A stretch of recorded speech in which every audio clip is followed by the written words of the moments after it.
Tecno. Gracias. Genial. Hola, buenas tardes a todos. Hoy nos adentramos en los territorios más densos y auténticos del tecno de la mano de una figura clave de la escena underground nacional, Héctor Mat, artesano del vinilo, explorador incansable del sonido y guardián de una estética cruda y sin concesiones. Con casi 30 años, ¿verdad?, en cabinas y estudios, Héctor no sigue tendencias, las esquiva. Sus sesiones cargadas de electro, industrial y experimentación no son solo música, son experiencias inmersivas que desdibujan el tiempo y el espacio. Técnica impecable, sensibilidad underground y una visión muy clara. El tecno como lenguaje profundo. No necesita brillar bajo los focos para dejar huella. Cuando Héctor está en los platos, todo lo demás se desvanece. Y por eso esta ocasión es muy especial para nosotros. Estamos muy emocionados porque esta es la primera vez que Héctor accede a una entrevista en este formato. Sabemos que has hecho otro tipo de entrevistas, pero no de este tipo, y no podemos estar más emocionados. Hay algo poderoso en escuchar hablar, por fin, a quienes prefieren dejar que la música lo diga todo. Así que hoy tenemos el privilegio de abrir esa puerta, de descubrir qué hay detrás de los surcos, de los platos y del silencio entre mezcla y mezcla. Bienvenido, Héctor. Hola, ¿qué Un tal? gran honor tenerte aquí. ¿Cómo Igualmente, estás? Blau. Muchas gracias, bien. Gracias a ti. Os voy a pedir un fuerte aplauso para Héctor.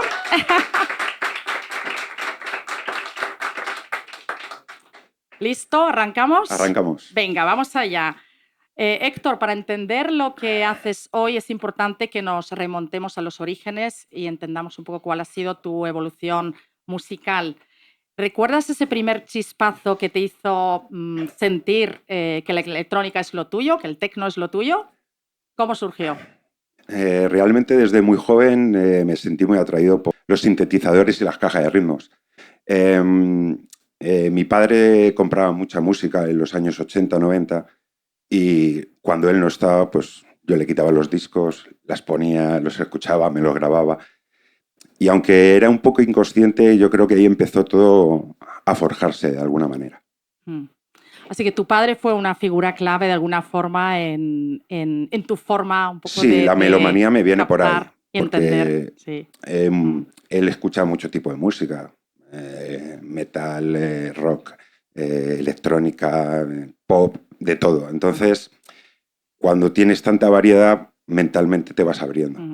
Me suena que le acompañabas a comprar vinilos, Sí, que te llevaba a tiendas. él compraba en el Corte Inglés, no recuerdo ahora bien, no sé si era de Preciados, y yo iba con él. Yo era muy pequeño, tendría 10 ¿Qué edad años. tenías? Unos 10 años más o menos. Sí. Y él iba todos los sábados y muchas veces iba con él. Y ellos creían que era DJ porque como iba todos los sábados, pero a él le gustaba la música y luego la ponía en casa nada más, sentado en una silla y disfrutando la música. Entonces cuando él no estaba, yo le copiaba.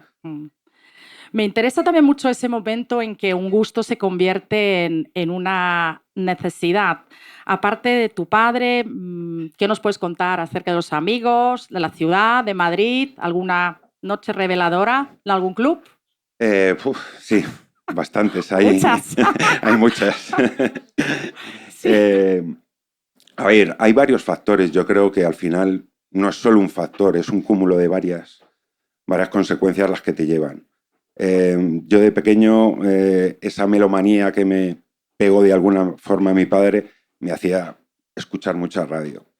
Yo recuerdo escuchar sesiones por la noche, entre semana, y realmente no sabía qué estaba escuchando, pero me gustaba mucho. Luego iba a las discotecas y tal, pero yo no oía esa música.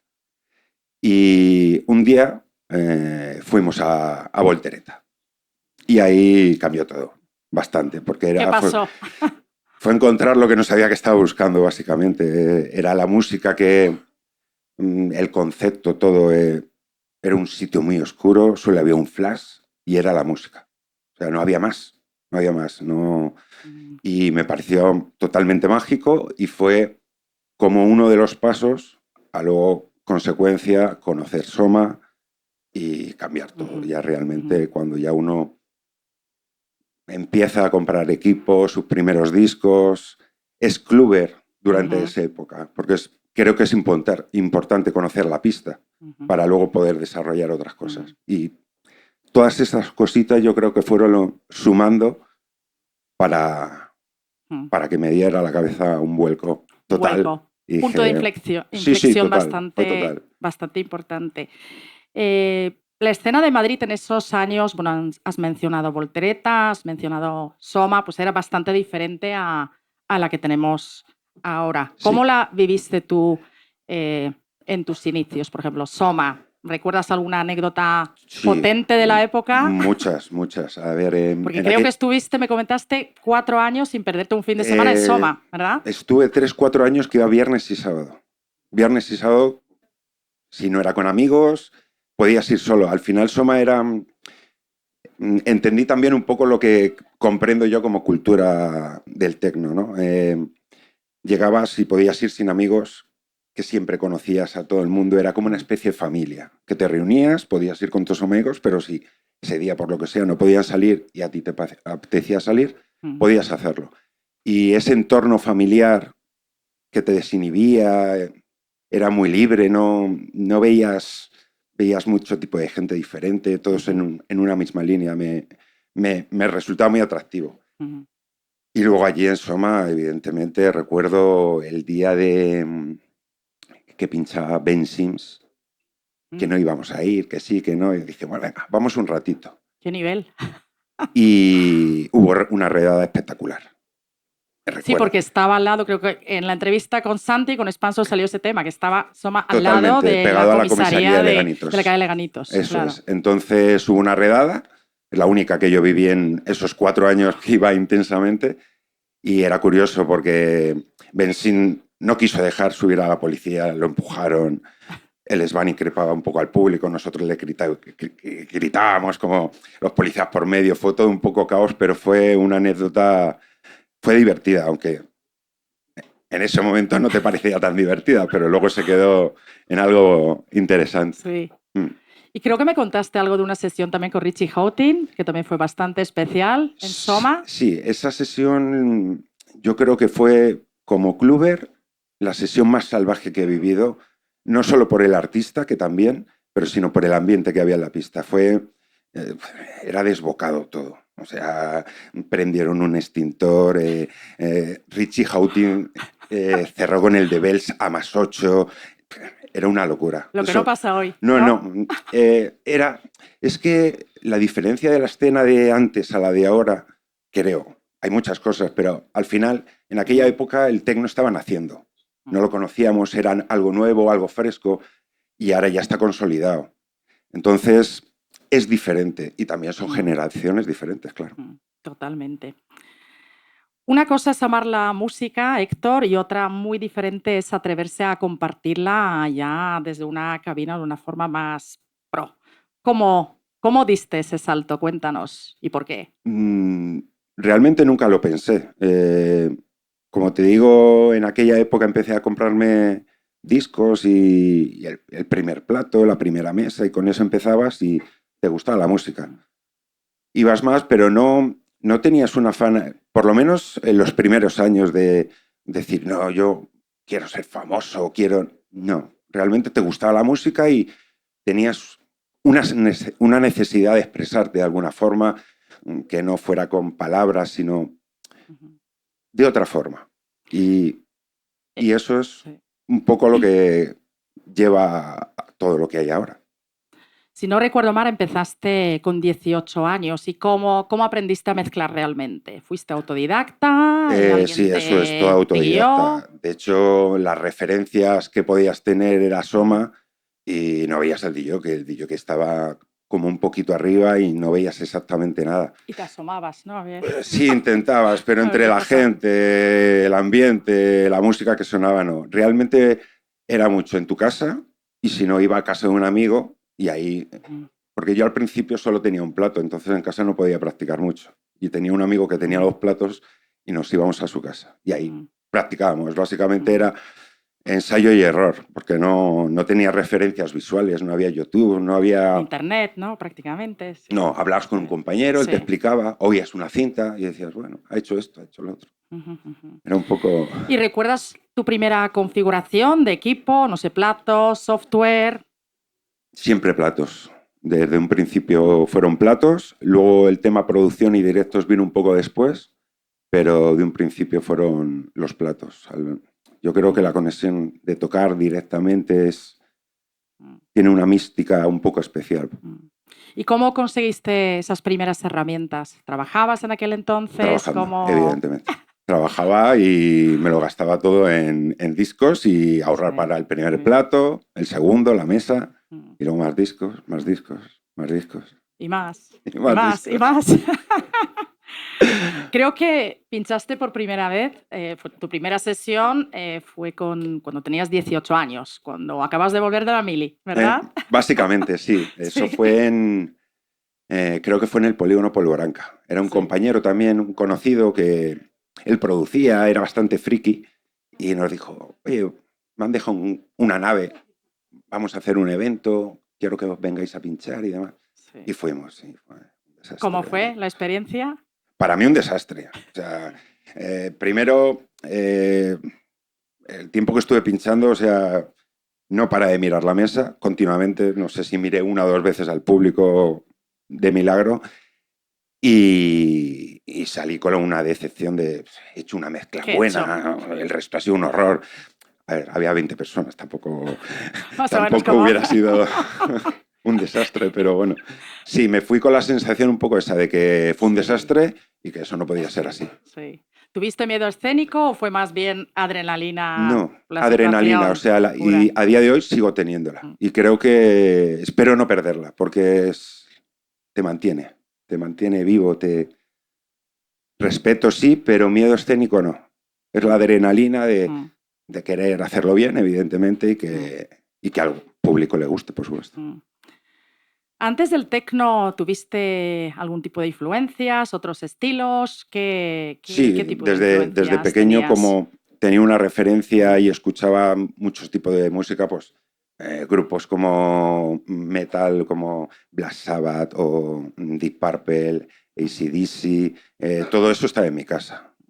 Y luego, por otro lado, pues mi padre compraba la música de los 80 y aunque era un poco comercial, pero bueno, movidas de Acid House, Technotronic, Snap, todo eso eran el vínculo que tenía casa y Michael Jackson, cosas más pop, pero todo eso fue lo que de alguna forma te forma, para bien o para mal, o sea, te aprende a enseñar todo lo que te gusta y lo que no te gusta, y para eso tienes que conocer.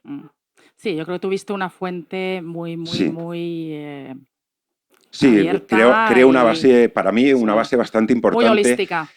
Y algo totalmente inconsciente que luego con los años reflexionas y ves la importancia que ha tenido. En el momento no eres consciente para nada, lo haces porque sale. Héctor, hablemos de tu sonido, que yo diría que es un poquito difícil de encasillar, ¿no? Se mueve entre el electro, el industrial, lo que llaman el science fiction o ciencia ficción, el techno, que también existe, lo experimental. ¿Cómo lo defines tú mismo, tu propio sonido? Me gusta no ser lineal. Independientemente de que tú puedas llevar una línea, un concepto, pero no ser lineal en la música. O sea, si me gusta el Birmingham, no hacer una sesión solo de Birmingham. Si me gusta el Detroit, no hacer una sesión solo de Detroit. Si me gusta el techno más texturizado, no hacer solo una sesión. Me gusta ese tipo de eclecticismo que buscas entre unos y otros elementos y puedas viajar. Y ya sabemos, por supuesto, que siempre pinchas vinilo y para ti, más que un formato, es casi, diría yo, un lenguaje, una expresión. ¿Qué representa en tu proceso creativo y cómo influye en la atmósfera de tus sets? Para mí representa todo. Al final hoy en día es una elección. Yo nunca fui de decir el digital mal, el analógico mejor. Es una elección. Mientras que tu trabajo sea bueno. Para mí personalmente la conexión con el plato, lo tocas. O sea, es una conexión diferente. Buscas el disco en el momento. Es muy físico a veces. El digital me parece personalmente más frío, más... No digo más peor. Fácil también, ¿no? A ver, más fácil porque la tecnología lo que nos está haciendo es quizá un poco más vagos. O sea, no, nos deja hacer muchas más cosas, pero hacemos lo mismo. Entonces, creo que eso es un poco el problema. Ujú. Y es la actitud nuestra hacia las tecnologías, por supuesto. Ujú. No es malo el digital o el Ujú. analógico, es tu actitud ante ella. Sí. Hoy no vamos a tener la posibilidad de verte pinchar a 3 platos, pero eres conocido por pinchar con los 3 platos. ¿Qué significa esa técnica para ti y cómo la integras? Significado fue un cambio. Cuando uno empieza a pinchar, pues empiezas con 2 platos, los 3 platos lo ves como algo muy lejano, que ves en los artistas que puedes admirar y demás. Pero al final, cuando das ese paso, que es un periodo de adaptarte a tiempos, adaptarte tú a eso, tu forma de pinchar, lo que te da es para mí una doble intensidad. Y cuanto más posibilidades de intensidad tengas, pues mejor puedes manejar. Al final, con una mezcla, con 2 discos tienes una mezcla, con 3 tienes 1, 2, 3, tienes más versatilidad y más posibilidades de llegar a donde quieres con esos recursos. Básicamente es eso.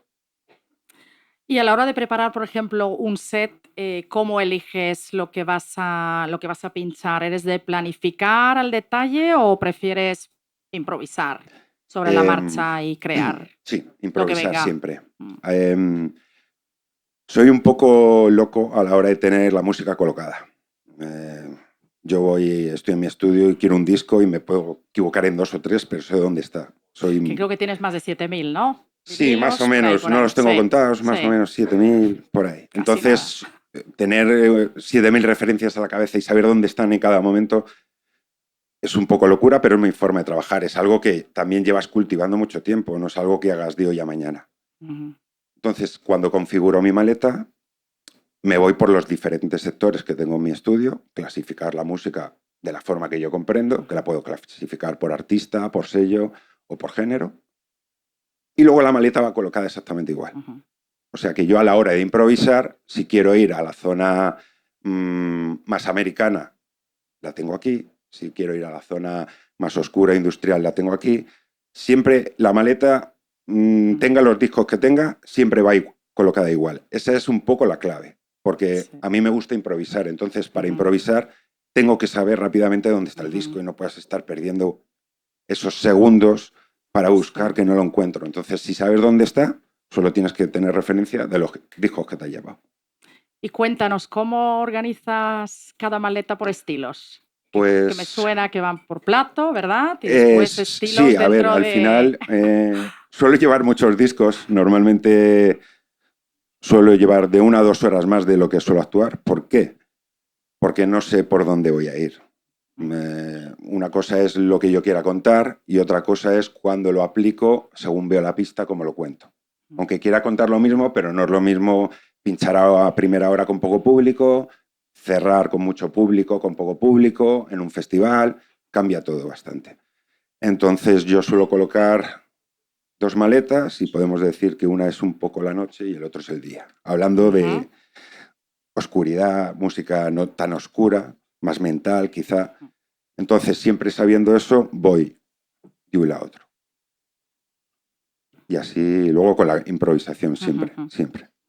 Y me da la sensación que hay una narrativa muy presente en tus sets, en lo que haces. Es como si contaras una historia diferente con cada set. ¿Tú te sientes más DJ o un narrador sonoro? Puede ser lo mismo, aunque no lo es. Creo que es una mezcla de ambas y depende del momento, eres un DJ. Hay a veces que el público inconscientemente te pide algo y vas más a lo que quiere el público. Te enfocas mucho en la pista, en lo que está pasando en la pista, Ujú. y eso es totalmente, no ¿Te te fijas en diría. el público? Sí, siempre, siempre. Aunque parezca que no, siempre. El ojito que sube y que baja siempre, porque al final, si no, no mantienes esa conexión con la pista y estás contando algo para la pista. Y hay otras veces que puede ser un narrador, en el cual tú tienes muy... Pero dentro de la misma sesión, te estoy hablando, al final cuando puedes crear una sesión de 4 horas, tienes la posibilidad y la capacidad de ir a varios sitios y habrá momentos en los cuales quieres tener un tramo, que quieres contar un momento, algo que te ha inspirado en ese momento, Y hay otras veces que simplemente estás siendo de jockey. Estás viendo la pista y funcionando con ella y fluyendo. La técnica pura. Eso es. ¿Y cómo haces para mantenerte creativo y no caer en la repetición? Tengo entendido que tienes por ahí alguna norma para no repetir una mezcla Bueno, dos veces. sí, es una norma. Es una norma que, a ver, yo cuando estoy en el estudio no me pongo a pinchar y ya está. Hay a veces que estás escuchando música, otras veces estás probando en cierto momento la canción, algo que te ha venido, a ver cómo funciona. Entonces, a mí, como no me gusta la linealidad, como he dicho antes, siempre trato de buscar el no repetir una mezcla. O sea, norma, no repitas mezcla. Ejemplo, sencillo. Subes un canal con el grave quitado y cambias uno por otro. Algo muy sencillo, muy básico. Por la siguiente no la voy a hacer igual. Otra cosa es que en ese momento esté fusionando más temas, esté mezclando más al corte porque sea una música más de break, pero siempre no repetir. Para mí eso es fundamental. Y creo que tienes un ritual siempre antes de empezar a pinchar, siempre llegas antes para ver al DJ anterior, ¿no? ¿Por qué lo haces? Porque quiero ver qué pasa en la pista, qué está haciendo mi compañero, no sé, palparme un poco del ambiente. Creo que es muy importante para luego conectar con la pista. O sea, si yo llego con mi movida en la cabeza y digo, hola, suelto lo que yo piense y ni miro y no, me parece que no vas a conectar con el público. Puedes hacerlo, sí, pero no vas a conectar. Y para mí es muy importante conectar siempre con el público, porque estás haciendo música para una pista de baile. Claro. Para mantenernos... Bueno, pinchándola. Para mantener la intensidad, siempre intensidad. Y la producción, Héctor, yo sé que ocupa un lugar importante en tu carrera. ¿Con qué herramientas sueles trabajar a la hora de producir? Siempre trabajo con hardware, sintetizadores, cajas de ritmos, sampler, efectos, y luego ese sonido que grabo y ensayo, sí, ya lo extrapolo al ordenador y allí ya se mezcla y los procesos demás que necesite. Pero siempre con máquinas. Me pasa un poco como con el vinilo. Necesito tocar. Yo cojo un ratón y estoy con el ratón en el ordenador y me parece frío, ¿no? Y no quiero dejar muy claro que no es malo. O sea, la elección de cada uno es cada uno se siente a gusto con un instrumento. Entonces yo necesito tocar, tener esa sensación. Y por eso todo lo que tengo es hardware, cajas de ritmos digital. De hecho, los plugins que tengo son todos para mezcla y para mastering. No tengo plugin para producir y para crear. No, todo lo hago bajo las máquinas. Con máquinas, sí. Pues ya que estamos con el tema de la inteligencia artificial, ¿cómo ves la irrupción de la misma en la música? ¿Lo ves como una amenaza, una herramienta o algo más ambiguo? Una amenaza es porque la va a usar el ser humano. Entonces, seguro que va a dar mal uso de ella porque somos expertos en ello, en vez de para crear. De hecho, a las pruebas me remito, lo que vemos en las redes es todo muy básico y todo muy repetitivo y demás. Miedo tampoco. Al final habrá cosas que una IA no va a poder emular jamás. Y a través de un error crear algo, una IA no va a permitir ese error. El happy error, ¿no? Famoso. Eso es. Entonces, se convierte en... ahí va a estar un poco la diferencia, independientemente también el talento que tenga cada artista, por supuesto. Y de alguna forma puede que haga filtro, pero no sabemos. Es algo que todavía está demasiado en el aire, está por desarrollar, tiene muchas posibilidades, pero es un bebé que todavía no nos han dejado amamantar. No, todavía no. Héctor, tu trayectoria, bueno, después de casi 30 años en la escena, ha pasado por muchísimos clubs y festivales, tanto dentro, aquí a nivel nacional, como a nivel internacional. ¿Recuerdas tu primera fecha internacional? Sí, claro. Fue a Berlín, a Tresor, en una New Face. Para las fechas soy bastante malo, pero Fue antes de pandemia, sería 2018 creo, si no recuerdo mal. Y sí, encima, primera salida vas a un club como Tresor, que siempre uno de tus clubes preferidos de fuera de España. Hay varios, ¿no? Pero Estuviste abajo, ¿no? En la sí, sí, sí, jaula, sí, sí. sí. La Abajo parte de... con los Void y espectacular. O sea, al final te dejan la llave de un Ferrari y te dicen, toma. ¿Qué te aportó a aquellas experiencias? Y también me gustaría saber qué diferencia ves entre la escena allí, ya sé que salvando las distancias, pero ¿qué diferencias ves entre la escena Tecno España y la escena de Berlín, por ejemplo? A ver, aportarme personalmente, cada actuación siempre te aporta, porque si eres capaz de aprender para la siguiente, público diferente, cabina, cultura diferente, que al final también se extrapola un poco a la pista, entonces eso te hace crecer indudablemente como artista y como persona también. Respecto al tema de la diferencia o no diferencia entre la escena, por ejemplo, berlinesa a la de Madrid, bueno, ellos cuidan muy bien todo lo que es el aspecto sonoro. Tú no vas a un club que suene mal. Y algo como es el techno, que necesitamos sentirlo, es muy importante que suene bien. Entonces, eso es una de las claves por las cuales cuando nosotros quizá vamos de aquí a allí, tenemos otras sensaciones. Pero básicamente es porque sentimos la música más intensamente. A partir de ahí, no hay tantas diferencias. O sea, me explico. Hay buenos productores, hay buenos DJs. Es que en Madrid tenemos la suerte de que tenemos, para mí, entre las 3, 4, 5 mejores escenas techno del mundo. Hablamos que el techno es un movimiento underground. Aunque se hiciera mainstream hace unos años, va a volver al underground. No es un movimiento masivo. Entonces, no hay muchas ciudades. Y Madrid sí está para mí, sí está entre las primeras, por lo que yo he conocido y yo he vivido. Berlín es un poco la cuna porque durante muchos años han luchado para que eso fuera patrimonio nacional, que fuera algo cultural. Entonces van un paso adelante en recursos, en posibilidades, en facilidades con ayuntamientos, gobiernos. Y aquí eso cuesta mucho más. Entonces eso hace una diferencia en escena. Básicamente aquí hay muchos clubs que sufren, tienen que abrir hasta las 5:30, limitaciones horarias, de sonido. Y luego está un movimiento underground, en Secret Locations, etc, etc, en el que se quiere recuperar y creo que se está recuperando eso. Sí. Un buen sonido, horarios extendidos. Me parece bastante pobre el poder entrar a un club para disfrutar la electrónica a la 1:30 o a las 2 de la mañana y a las 5:30 te tengas que ir. Luego se quejan que la gente hace ruido en la calle. Digo, ¿qué van a hacer? Si los Nosotros has echado tenemos antes. Un logo que es no tenemos casa.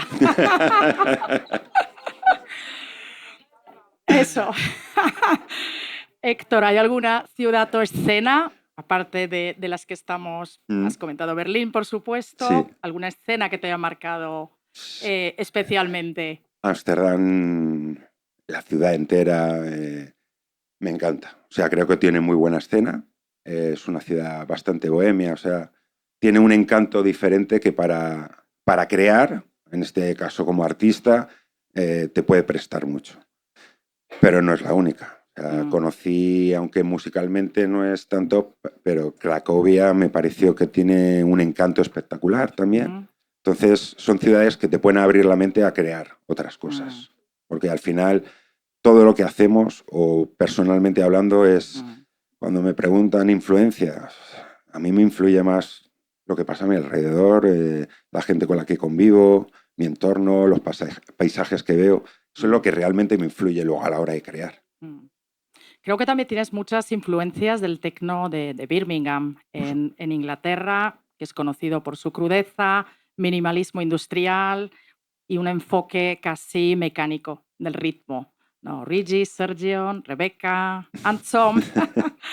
¿Qué elementos específicos de ese sonido sientes que te han influido y cómo las has reinterpretado, adaptado a tu propio estilo? Me llama mucho la atención las rítmicas, todo cómo tratan toda la parte de la percusión, ese toque. Creo que Birmingham es cuando encrudece el techno, cuando le da ese toque de distorsión, le da esa suciedad que le da un color más atractivo. Y creo que todo viene de allí. Al final es una ciudad muy industrial. Creo que ellos mismos, al final, esa influencia la extrapolan. Todo venía un poco de Detroit, Berlín, Kraftwerk, todo ese sonido, y ellos es como le dan una vuelta a eso, lo encrudecen, hacen ritmos mucho más repetitivos, más duros, y es una de las bases súper importantes de lo que hoy consumimos como techno. Héctor, y con tanto camino recorrido, 30 años, es inevitable preguntarse qué viene después. What's next? ¿En qué estás trabajando ahora? Cuéntanos. Bueno, ¿Y pues, qué nos espera de ti también en los próximos años? Seguir con los proyectos que tengo actualmente, que es Matterway Records, que es un sello que llevo como compañero, en el cual es un concepto más Detroit, más minimalista. Y luego estoy con un proyecto que tengo en pausa porque estoy con un cambio de estudio y ciertas circunstancias, que va a ser un sello que voy a llevar yo en solitario. Y principalmente es lo que tengo en la cabeza. Tengo una espinita porque, claro, lleva casi 2 años pausado. No quiero sacar algo así como así. Quiero trabajarlo bien, el concepto y todo, y que luego ya vaya rodando. Entonces, eso requiere un tiempo. Y estoy a expensas de eso y seguir con el sello Matterwave y, por supuesto, seguir cultivando las cabinas. O sea, eso no lo quiero dejar nunca de lado. Mientras que tenga conexión con el público, esa es la prioridad número 1. Y nosotros queremos seguir disfrutando de tu música. Héctor, ¿qué recomendación le darías a los DJs emergentes que están arrancando ahora en el mundo del techno? Es difícil porque hay tanta información. ¿Qué le voy a decir yo? Bueno, pues un poco que no se dejen llevar por todo lo que nos venden a primera vista. Que cotejen, que comparen y cuando tengan toda esa información suficiente, recorran su camino. No traten de, no, es que este hace esto, creo que voy a ir. No, que aunque a veces es más duro, pero el camino es mucho más satisfactorio y vas a llegar a algo mucho más personal y con más esencia para mí. Que se informen bien y que sigan su camino. No sigan modas. Al final las modas son pasajeras y si tú haces tu propio recorrido, al final tendrás un recorrido que contar. Y no será pasajero, será lo que tú has hecho. Para mí, fundamental. Héctor, ¿qué ocupa el silencio en tu vida? Me gustaría saber, porque estás constantemente escuchando demasiado música muchas horas al día. Pues te va a sorprender, pero el silencio es uno de los ruidos que peor llevo. Tengo pitidos hace un montón de años. Y aunque siempre uno necesita ese tiempo de estar solo consigo mismo para reflexionar y demás, es un ruido muy intenso, demasiado intenso. Entonces, estoy acostumbrado porque son demasiados años, pero cuando estás en el silencio de la noche, que no hay nada, que puedes oír una alcantarilla aunque estés en tu piso, a veces me crea demasiada tensión. Prefiero escuchar. Ruido. Siempre. El techno en su esencia es más que música, es identidad, es pertenencia, incluso es refugio. ¿Cómo vives tú esa dimensión comunitaria del techno? Bueno, pues es como la vida de uno. Al final es todo tu entorno. Podemos tener otros trabajos, podemos, no sé, tener circunstancias en la vida que estamos no obligados, pero tenemos como una responsabilidad con ello. Esto es algo que uno elige, es una responsabilidad que tú eliges y esta comunidad, al final pensamos parecido, nos gustan ciertos tipos de ambientes, de artistas, de cultura, sobre todo una mente muy abierta en el cual todos entramos en un mismo sitio porque somos iguales. Hoy en día eso es tan difícil, nos separan tanto que esa comunidad tecno me da eso de decir, me parece sana, ¿vale? De mentalidad, de espíritu. Entonces, eso enfoca el tecno. El tecno es una música que tiene mucha alma, tiene mucho espíritu. Entonces, creo que se vincula muy bien y es una de las cosas que más me atrae y me hace no dejarlo. A mí y a todos, creo. ¿Y cómo manejas la visibilidad dentro de la escena? A lo que me refiero, ¿te interesa mantener un perfil más bajo o te incomoda la sobreexposición? Porque eres, al final, es una figura un tanto No, pública dentro incomodarme no, del... porque al final la gente te está mostrando su cariño y su amor por algo que haces. Entonces, incomodarme no. Sí es cierto que me gusta más el anonimato. No me gusta famoseo, todo este postureo que parece que hay alrededor cuando realmente no creo que haya diferencia entre un artista y el público, entre un músico, un escritor. Al final es comunicación. Yo no puedo expresarme si no hay alguien detrás que lo oiga. De hecho, no lo haría seguramente. No me expresaría si no hay alguien al que llegue. Entonces, creo que eso básicamente es fundamental. Vamos a hacer un pequeño juego de imaginación. Imagínate que tienes que pinchar en Marte, y aquí cuando preparé esa pregunta estaba pensando en el tema Science Fi, que te gusta Total, mucho. sí. Pues imagínate que tienes que pinchar en Marte. ¿Qué sonido llevarías a este escenario? Sería interesante, o sea, me encantaría.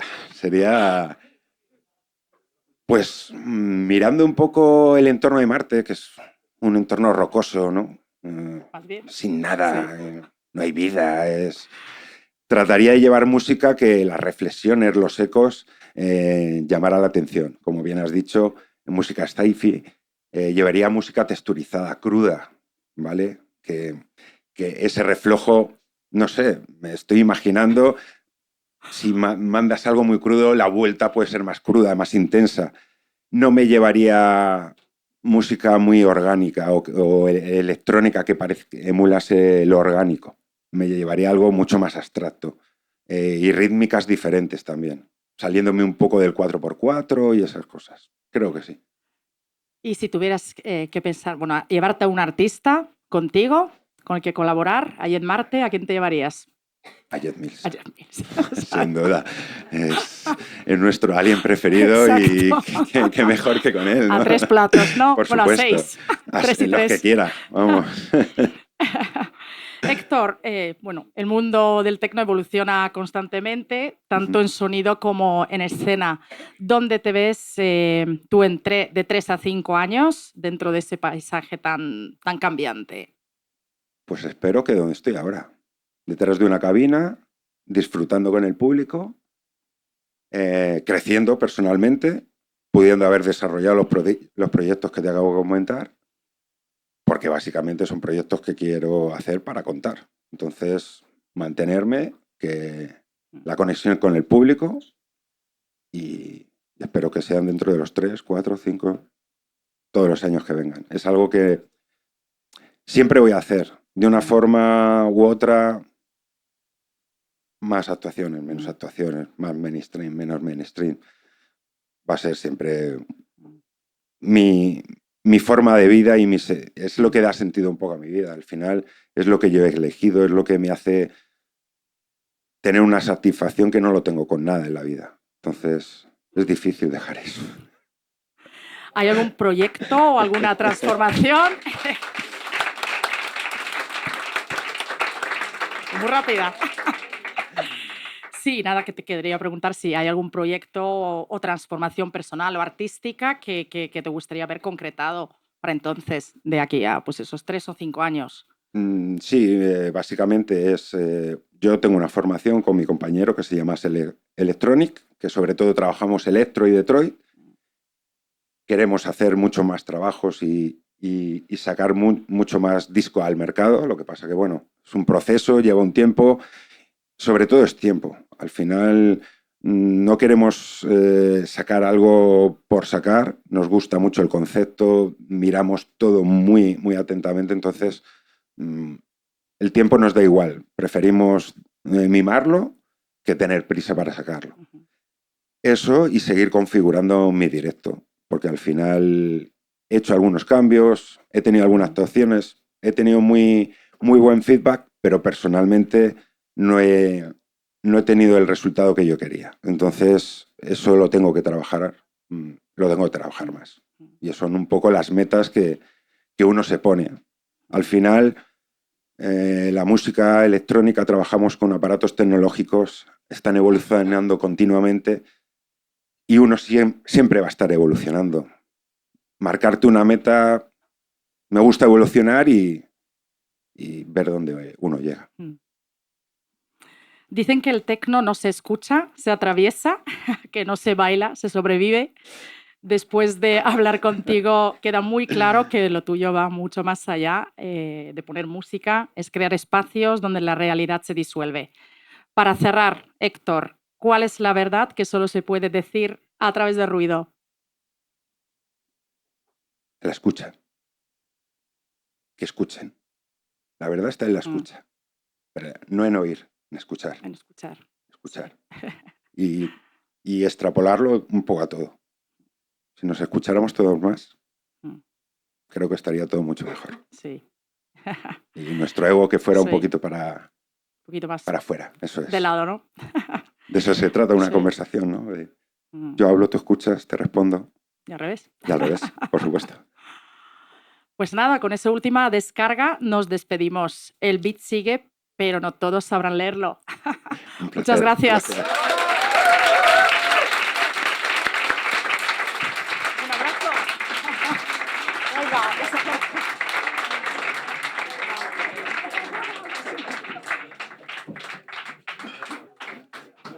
Bueno, yo creo que vamos a pasar a